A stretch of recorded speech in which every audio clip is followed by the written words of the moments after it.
आज का अपना वीडियो स्टार्ट करेंगे हम लोग, थोड़ा याद कीजिए से। पहला प्रश्न है हमारा, सजीवों के कोशिका केंद्रक में आनुवांशिक गुणधर्म का वहन करने वाला कौन सा घटक है? तो बच्चों, सजीवों के कोशिका केंद्रक में आनुवांशिक गुणधर्म का वहन करने वाला घटक गुणसूत्र कहा जाता है।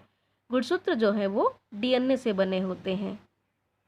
दूसरा प्रश्न है हमारा, अपने माता पिता के शारीरिक तथा मानसिक लक्षणों को संतान में संक्रमित होने वाली प्रक्रिया को क्या कहते हैं? इसका आंसर होगा आनुवांशिकता। तीसरा प्रश्न है, डीएनए का अणु किस घटक से बना हुआ है?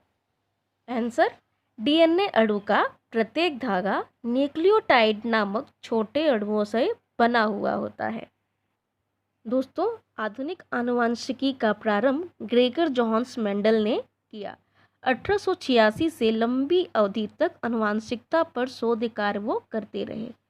1901 में ह्यूगो द व्रीज ने उत्परिवर्तन सिद्धांत प्रतिपादित किया।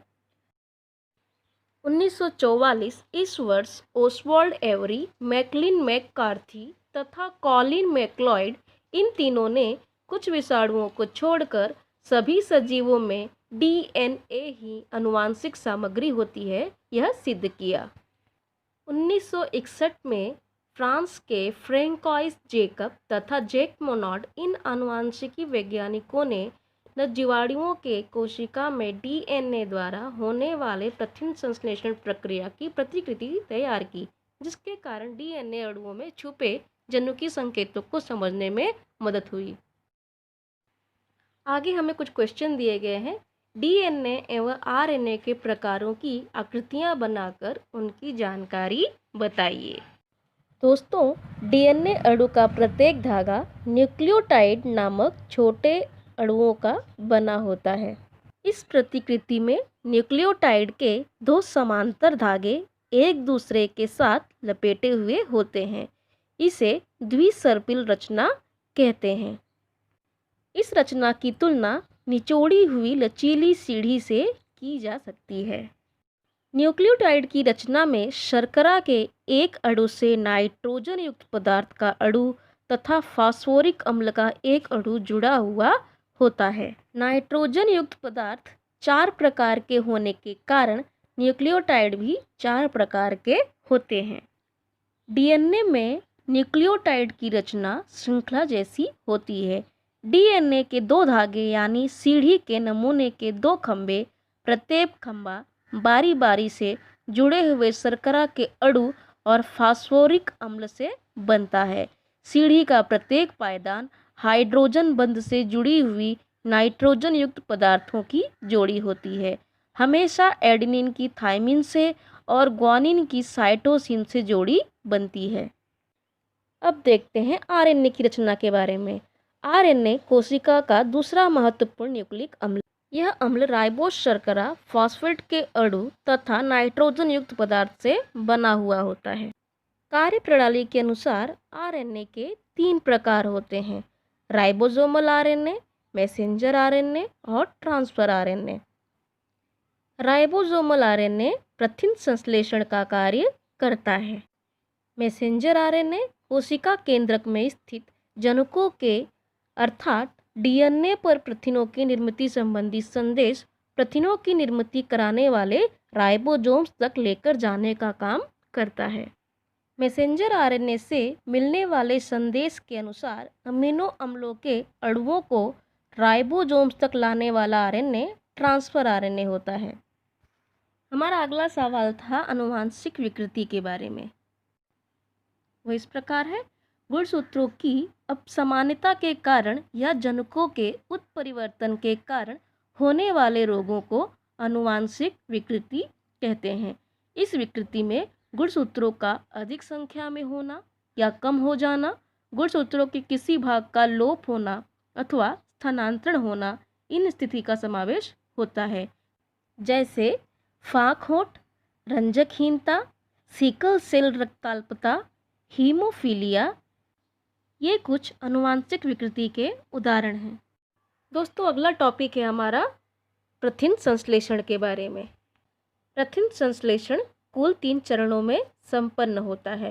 पहला होता है प्रतिलेखन, दूसरा है भाषांतरण और तीसरा है स्थानांतरण।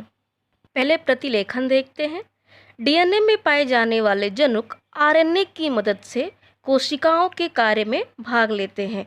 उसी प्रकार शरीर की रचना एवं कार्यों पर नियंत्रण रखते हैं। जनुक में प्रथिनों के निर्मित से संबंधित जानकारी संग्रहित होती है। इन प्रथिनों की निर्मित डीएनए के कारण आरएनए की सहायता से होती है। इसे ही सेंट्रल डोग्मा कहा जाता है। डीएनए में स्थित जनुकों की श्रृंखलानुसार एमआरएनए का निर्माण होता है। यह निर्मित होते समय डीएनए के दो धागों में से एक का इस्तेमाल किया जाता है। निर्मित एमआरएनए तथा उपयोग में आया डीएनए का धागा एक दूसरे के पूरक होते हैं। जैसा कि आप देख रहे हैं कि एमआरएनए के जी का पूरक डीएनए का सी है तथा ए का पूरक टी न होकर यू है, क्योंकि आरएनए में थायामीन के स्थान पर यूरासिल होता है। आरएनए निर्मित करने की इस प्रक्रिया को प्रतिलेखन कहा जाता है। दूसरा चरण है भाषांतरण। कोशिका केंद्रक में निर्मित होने वाला एमआरएनए कोशिका द्रव्य में आता है। वह आते समय डीएनए के ऊपर अमीनो अम्ल की निर्मित के संदेश लेकर आता है। प्रत्येक अमीनो अम्ल के लिए संकेत 3 न्यूक्लियोटाइड का समूह होता है। इसे ट्रिपलेट कोडॉन कहते हैं। संदेश के अनुसार प्रथिन बनाने के लिए अमीनो अम्ल की पूर्ति ट्रांसफर आरएनए करता है। जैसा ट्रिपलेट कोडॉन मैसेंजर आरएनए पर होता है, उसका एंटी कोडॉन यानी पूरक क्रम ट्रांसफर आरएनए पर आता है। इसे ही भाषांतरण कहते हैं। जैसे पहला ट्रिपलेट कोडॉन अगर AUG है तो ट्रांसफर आरएनए पे उसका एंटी कोडॉन UAC आता है। अगला चरण है स्थानांतरण। ट्रांसफर आरएनए द्वारा लाए गए अमीनो अम्ल की पेप्टाइड बंध से श्रृंखला बनाने का कार्य राइबोसोमल आरएनए करता है। आकृति में देखिए, प्रत्येक अमीनो अम्ल को जोड़ना अर्थात पेप्टाइड बंध बनाना, इससे ही प्रथिन का निर्माण होता है। बंध बनाते समय राइबोसोमल आरएनए मैसेंजर आरएनए के एक सिरे से दूसरे सिरे तक एक ट्रिपलेट कोडॉन के अंतर से सरकता है। इस क्रिया को स्थानांतरण कहते हैं। ऐसी बहुत सी प्रथिन श्रृंखलाएं मिलकर जटिल प्रथिन का अणु का निर्माण करती हैं। तो बच्चों, आज के लिए इतना ही। परीक्षा की दृष्टि से भी ये प्रश्न बहुत महत्वपूर्ण है, इसे जरूर तैयार करिए। मिलते हैं अगली वीडियो में एक नए टॉपिक के साथ। तब तक के लिए बाय बाय।